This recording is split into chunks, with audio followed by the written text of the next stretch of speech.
Perang ini menjadi salah satu konflik militer terbesar pada masa dunia klasik dan berlangsung selama lebih dari 1 abad. Nama Punisia berasal dari istilah Latin poeni yang digunakan oleh bangsa Romawi untuk menyebut bangsa Kartago yang merupakan keturunan bangsa Fenisia. Konflik ini berawal dari perebutan pengaruh ekonomi dan kekuasaan di kawasan Laut Tengah, terutama di Pulau Sisilia yang strategis, lalu meluas menjadi peperangan panjang yang mengubah wajah sejarah dunia. Perang Punisia terbagi menjadi 3 fase besar. Perang Punisia pertama terjadi pada tahun 264 sebelum Masehi hingga 241 sebelum Masehi. Perang Punisia kedua terjadi pada tahun 218 sebelum Masehi hingga 201 sebelum Masehi. Perang Punisia ketiga berlangsung pada tahun 149 sebelum Masehi hingga 146 sebelum Masehi. Ketiga perang ini menandai kebangkitan Romawi sebagai kekuatan besar di Laut Tengah serta kehancuran total Kartago sebagai kekuatan pesaingnya. Perang Punisia pertama dipicu oleh persaingan Romawi dan Kartago dalam menguasai Sisilia. Pulau ini terletak di posisi yang sangat strategis di tengah Laut Tengah.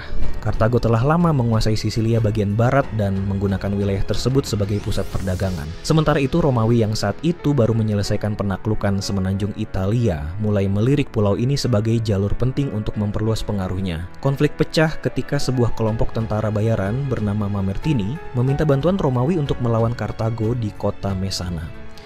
Romawi menyambut kesempatan ini untuk masuk ke Sisilia. Kartago tentu tidak tinggal diam karena pulau tersebut merupakan benteng pertahanan utama sekaligus jalur dagang penting bagi mereka.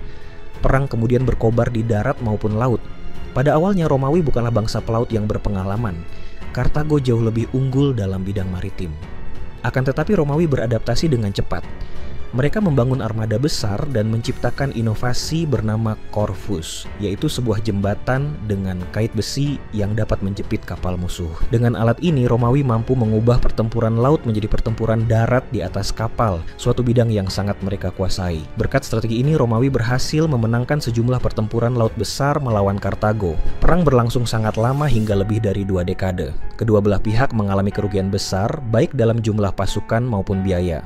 Namun pada akhirnya Romawi keluar sebagai pemenang. Kartago dipaksa menyerahkan Sisilia kepada Romawi dan membayar ganti rugi dalam jumlah besar. Peristiwa ini menandai awal berdirinya Romawi sebagai kekuatan maritim di Laut Tengah.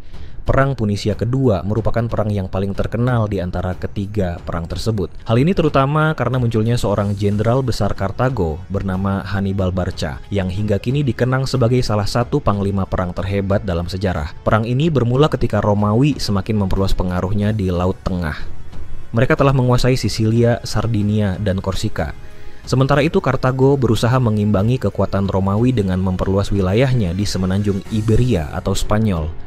Ketegangan memuncak ketika Hannibal menyerang kota Saguntum di Spanyol yang merupakan sekutu Romawi. Tindakan ini dianggap sebagai pelanggaran dan Romawi menyatakan perang.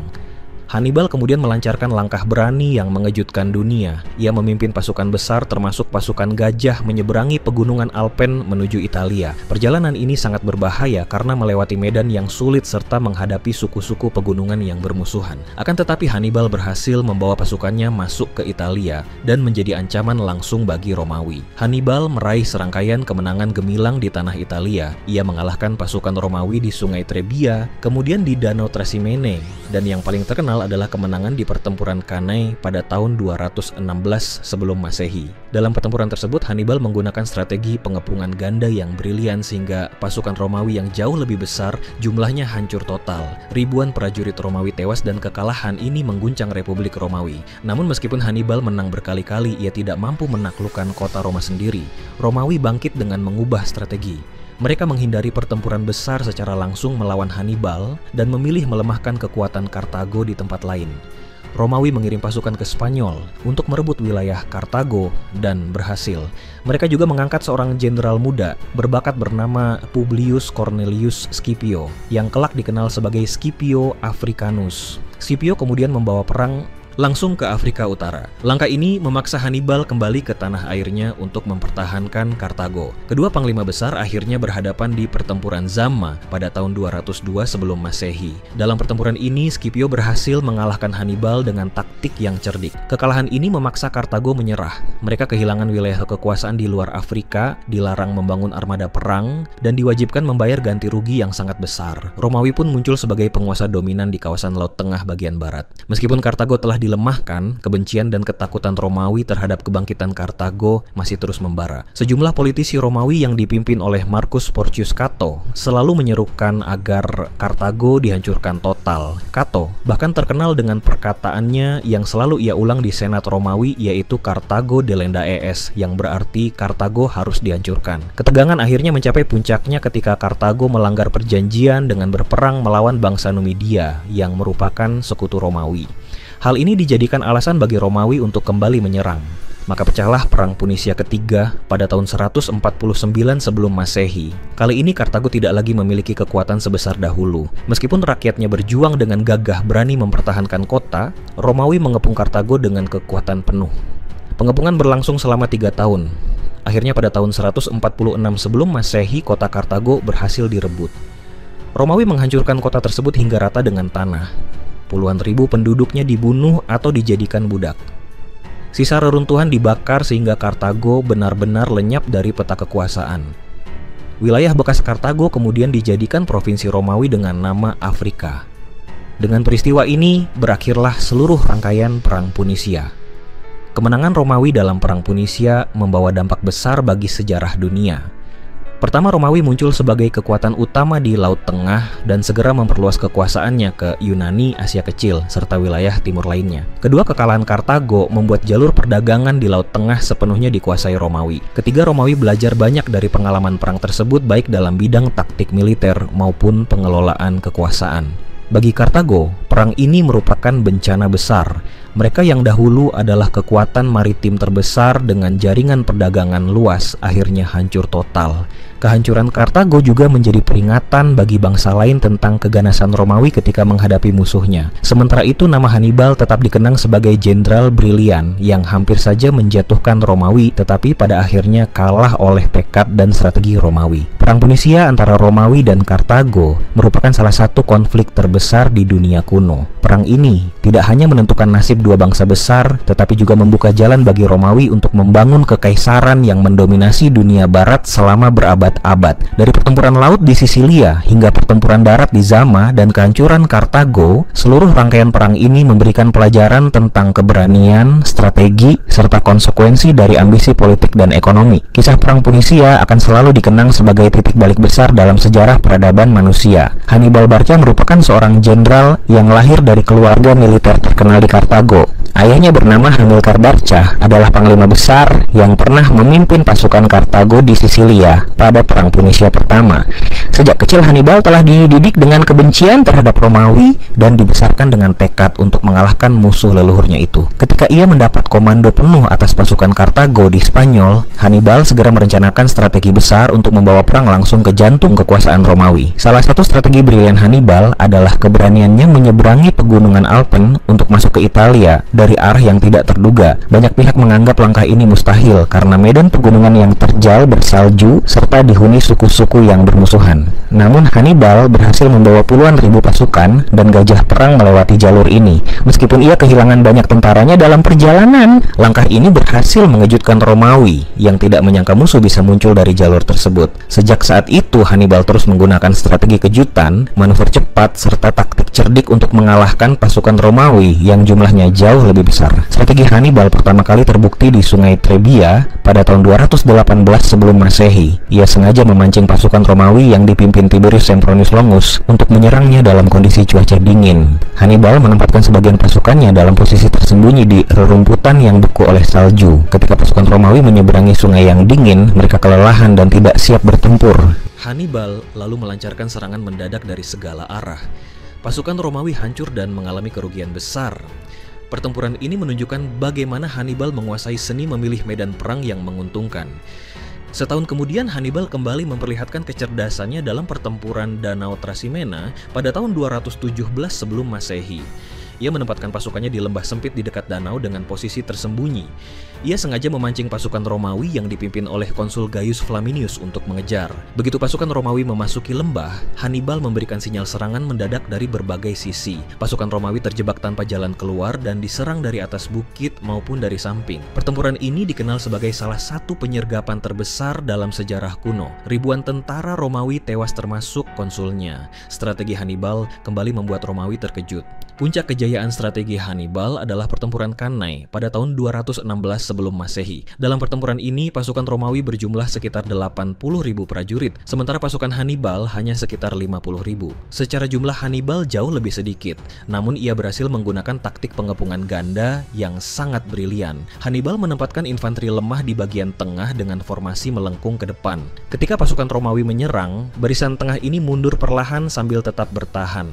Hal ini membuat pasukan Romawi terdorong semakin masuk ke dalam formasi Kartago. Sementara itu, infanteri kuat Kartago yang berada di kedua sayap justru menekan masuk ke arah dalam. Pada saat yang sama, pasukan kavaleri Kartago berhasil mengalahkan kavaleri Romawi dan menyerang dari belakang. Akibatnya pasukan Romawi terjebak di tengah dan dikepung dari segala arah. Pertempuran ini menghasilkan salah satu pembantaian terbesar dalam sejarah militer. Puluhan ribu tentara Romawi terbunuh dalam satu hari. Kekalahan ini meninggalkan trauma besar bagi Republik Romawi. Strategi pengepungan ganda Hannibal kemudian dipelajari sepanjang sejarah sebagai contoh sempurna seni militer. Selain strategi militer, Hannibal juga mencoba strategi politik.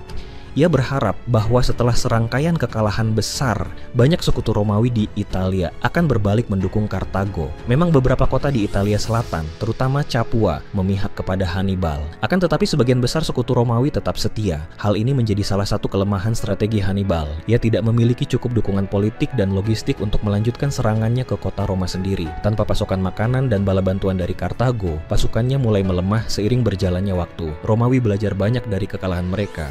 Alih-alih menghadapi Hannibal dalam pertempuran besar, mereka mengadopsi strategi bertahan yang dikenal sebagai strategi Fabius. Nama ini berasal dari Jenderal Quintus Fabius Maximus yang memilih menghindari pertempuran langsung dengan Hannibal. Ia hanya mengganggu jalur logistik, menyerang pasukan kecil, dan melemahkan kekuatan Hannibal secara perlahan. Strategi ini membuat Hannibal tidak bisa meraih kemenangan besar lagi setelah Cannae. Sementara itu, Romawi memperkuat kedudukan mereka di Spanyol dan berhasil menguasai wilayah tersebut dari tangan Kartago. Dari Spanyol, muncullah jenderal muda Scipio yang kelak menantang Hannibal secara langsung di Afrika. Dengan demikian, meskipun strategi Hannibal di Italia sangat mengagumkan, pada akhirnya strategi bertahan Romawi yang sabar, serta kekuatan ekonomi mereka yang lebih besar membuat Hannibal tidak dapat memenangkan perang. Strategi Hannibal di Italia membuktikan bahwa kecerdikan taktik dapat mengalahkan jumlah pasukan yang lebih besar. Ia adalah seorang jenius militer yang mampu memilih medan perang dengan cermat, memanfaatkan kelemahan musuh, serta menggunakan manuver kejutan yang brilian. Dari Trebia, Trasimene hingga Cannae, Hannibal memperlihatkan bahwa strategi dapat menentukan hasil perang. Namun pada akhirnya strategi politik dan logistik yang lemah membuatnya gagal mencapai tujuan utama, yaitu menghancurkan Romawi secara total. Kisah strategi Hannibal terus dipelajari di Akademi Militer Modern sebagai contoh bagaimana kepemimpinan, keberanian, dan inovasi taktik dapat mengubah jalannya sejarah. Setelah kemenangan Hannibal di Cannae, ia bertahan di Italia selama lebih dari 1 dekade. Akan tetapi, keadaan berbalik sedikit demi sedikit. Romawi yang semula hancur perlahan bangkit kembali. Mereka menggunakan kekuatan ekonomi yang lebih besar, serta jumlah pasukan yang tidak ada habisnya. Walaupun Hannibal tetap berada di Italia, ia semakin kekurangan dukungan logistik. Kartago sendiri tidak mampu mengirim bantuan besar karena sibuk mempertahankan wilayah lain dari serangan Romawi. Di sisi lain, Romawi berhasil merebut kota-kota penting di Spanyol dari tangan Kartago. Kesuksesan ini dipimpin oleh jenderal muda Publius Cornelius Scipio yang kemudian dikenal sebagai Scipio Africanus. Ia bukan hanya seorang panglima berbakat, tetapi juga seorang politikus yang mampu meyakinkan rakyat Romawi untuk terus berperang sampai menang. Setelah menaklukkan Spanyol, Scipio memutuskan untuk membawa pertempuran langsung ke Afrika Utara. Langkah ini sangat berani. Dengan menyerang tanah air Kartago, Scipio memaksa Hannibal meninggalkan Italia untuk kembali mempertahankan negerinya. Maka pada tahun 202 sebelum Masehi terjadilah pertemuan dua panglima besar di pertempuran Zama. Pertempuran Zama menjadi klimaks dari Perang Punisia kedua. Pasukan Kartago dipimpin langsung oleh Hannibal yang saat itu telah menjadi tokoh legendaris. Pasukannya terdiri dari infanteri veteran yang pernah berperang di Italia, pasukan bayaran dari Afrika, dan gajah perang. Sementara pasukan Romawi dipimpin oleh Scipio Africanus yang didukung oleh sekutu Numidia dengan kavaleri mereka yang sangat kuat. Hannibal menaruh harapan besar pada gajah perang untuk memecah barisan Romawi. Namun Scipio menyiapkan strategi cerdik. Ia membentuk formasi dengan celah terbuka sehingga ketika gajah berlari, mereka justru diarahkan melewati lorong di antara barisan pasukan Romawi. Banyak gajah yang panik akibat suara trompet dan hujan tombak sehingga berbalik menyerang pasukan Kartago sendiri. Ketika infanteri Hannibal bertempur dengan Romawi, pertempuran berlangsung sengit. Tetapi kavaleri Numidia yang menjadi sekutu Romawi berhasil mengalahkan kavaleri Kartago dan menyerang dari belakang. Situasi ini membuat pasukan Hannibal dikepung dari dua sisi. Pertempuran berakhir dengan kekalahan Kartago. Akibat kekalahan ini, Kartago dipaksa menandatangani perjanjian damai yang sangat berat. Mereka kehilangan semua wilayah di luar Afrika, dilarang memiliki angkatan laut, hanya diperbolehkan memiliki sedikit tentara, dan harus membayar ganti rugi besar kepada Romawi. Sejak itu Kartago tidak lagi menjadi kekuatan besar. Romawi muncul sebagai penguasa Laut Tengah bagian barat. Setelah Perang Punisia kedua, Kartago masih bertahan sebagai sebuah kota yang makmur. Mereka tetap aktif dalam perdagangan dan mampu membayar ganti rugi kepada Romawi. Namun justru karena kemakmurannya itulah banyak politisi Romawi yang khawatir Kartago suatu hari akan bangkit kembali. Salah satu tokoh Romawi bernama Marcus Porcius Cato selalu mengakhiri pidatonya di Senat dengan kalimat Kartago delenda est, yang berarti Kartago harus dihancurkan. Kebencian dan ketakutan inilah yang membuat hubungan kedua bangsa tetap tegang. Kartago berusaha hidup damai, tetapi ketika mereka terpaksa melawan bangsa Numidia yang selalu menyerang wilayahnya, Romawi menuduh Kartago melanggar perjanjian. Tuduhan ini menjadi alasan untuk kembali menyerang. Perang Punisia ketiga pecah pada tahun 149 sebelum Masehi. Kali ini Kartago sudah tidak lagi memiliki kekuatan besar seperti dahulu. Meskipun begitu, rakyat Kartago bertekad mempertahankan kota mereka dengan segala cara. Romawi mengirim pasukan besar untuk mengepung Kartago. Pengepungan berlangsung selama 3 tahun. Kartago dikepung dari darat dan laut. Rakyatnya menderita kelaparan tetapi tetap bertahan dengan gigih. Pertempuran demi pertempuran kecil terjadi di sekitar tembok kota. Namun perlahan pertahanan Kartago melemah. Akhirnya pada tahun 146 sebelum Masehi, pasukan Romawi berhasil menerobos masuk. Pertempuran sengit berlangsung di jalan-jalan kota. Para pria, wanita, bahkan anak-anak ikut melawan. Tetapi kekuatan Romawi terlalu besar. Seluruh kota jatuh ke tangan musuh. Romawi menghancurkan Kartago hingga rata dengan tanah. Puluhan ribu penduduk dibunuh atau dijual sebagai budak, hanya sedikit yang selamat. Sisa reruntuhan kota dibakar dan wilayahnya dijadikan provinsi baru bernama Afrika. Sejak saat itu nama Kartago hilang dari peta politik dunia. Dengan jatuhnya Kartago, berakhirlah seluruh rangkaian Perang Punisia. 3 perang besar yang berlangsung selama lebih dari 1 abad itu mengubah peta kekuasaan di Laut Tengah. Romawi muncul sebagai penguasa tunggal yang tidak memiliki pesaing sepadan. Dari sinilah Romawi kemudian melanjutkan ekspansi ke Yunani, Asia Kecil, Mesir, hingga akhirnya menjadi kekaisaran besar yang mendominasi dunia barat. Sementara itu Kartago tinggal kenangan. Bangsa yang pernah menguasai perdagangan, memiliki armada laut terkuat, dan melahirkan jenderal hebat seperti Hannibal akhirnya lenyap. Namun warisan mereka tetap dikenang dalam sejarah. Keberanian rakyatnya, kejeniusannya dalam perang, serta tragedi kehancurannya menjadi pelajaran berharga tentang ambisi, persaingan, dan harga yang harus dibayar dalam perebutan kekuasaan. Perang Punisia pun berakhir bukan hanya dengan kemenangan militer bagi Romawi, tetapi juga dengan perubahan besar dalam arah sejarah dunia kuno. Kemenangan Romawi dalam 3 perang besar melawan Kartago membawa perubahan yang sangat besar dalam sejarah mereka. Sebelum Perang Punisia, Romawi hanyalah kekuatan regional di semenanjung Italia. Namun setelah perang usai, Romawi menguasai Sisilia, Sardinia, Korsika, Spanyol, dan Afrika Utara. Mereka menjadi penguasa tunggal di Laut Tengah bagian barat. Hal ini membuka jalan bagi ekspansi lebih jauh ke Yunani, Asia Kecil, dan Mesir. Dengan hancurnya Kartago, Romawi menguasai jalur perdagangan utama di Laut Tengah. Barang-barang dari Afrika, Spanyol, dan wilayah lain kini dikendalikan oleh Romawi. Hal ini membuat kekayaan besar mengalir ke Republik Romawi. Kekayaan baru dari wilayah jajahan membawa dampak sosial yang besar. Banyak bangsawan Romawi menjadi sangat kaya karena tanah-tanah luas di wilayah taklukan. Mereka menggunakan budak dalam jumlah besar untuk mengolah tanah. Sementara itu petani kecil di Italia banyak yang kehilangan lahan dan jatuh miskin.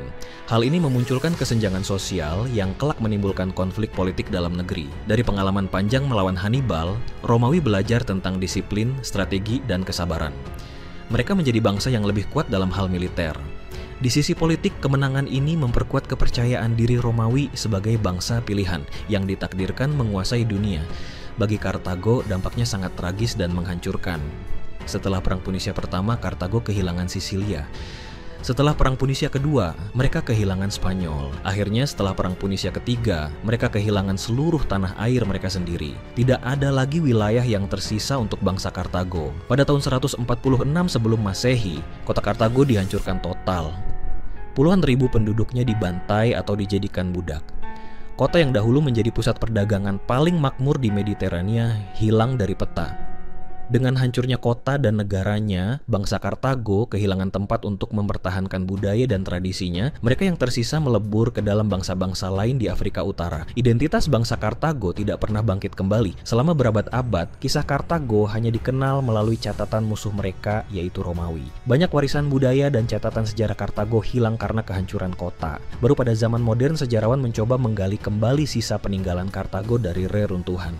Sebelum perang, Laut Tengah terbagi antara pengaruh Romawi, Kartago, dan kerajaan Helenistik seperti Makedonia serta Mesir Ptolemaik.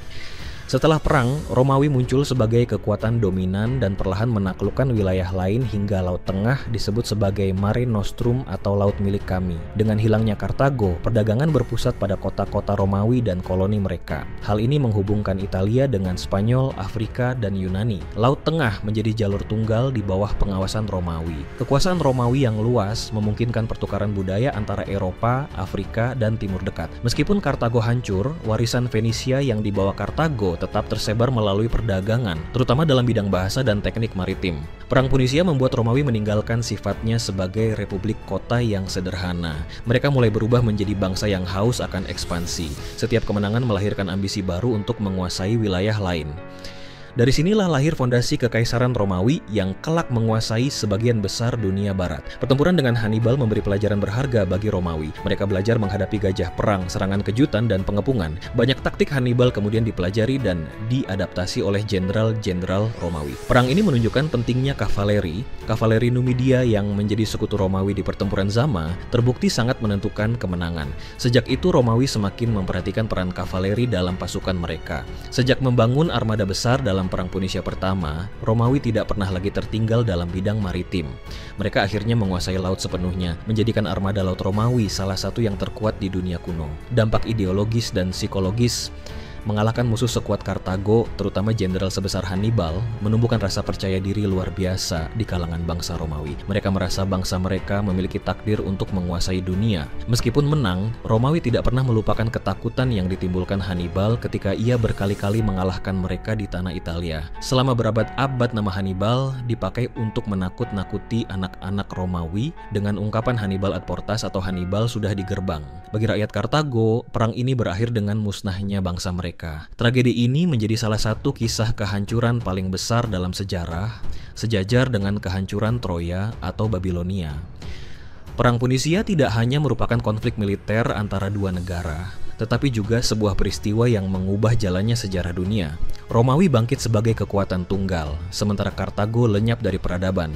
Jalur perdagangan, politik, sosial, budaya, dan ideologi di kawasan Laut Tengah berubah selamanya.